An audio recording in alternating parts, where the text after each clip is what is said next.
Today I'm just going to show you how to move this menu to the side, or just move it around your title screen. We're going to do a little bit of code, but don't get scared. It's going to be really simple. So go to Open Folder, then we're going to go to the JS folder, go to Scenes, and then you're going to hit Control F. Make sure to open this in a notepad. It's just the easiest way to edit.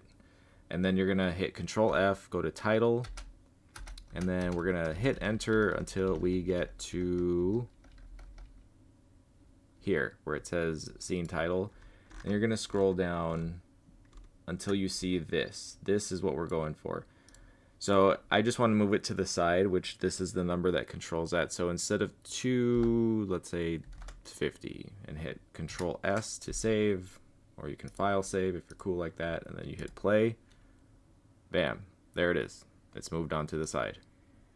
And then you can also like 96 is the height, so if we change this to, I don't know, 250, Control S. Now it's up here. So there you go. Super simple, easy way to move your title menu around with no plugins. Look at you programming like a genius.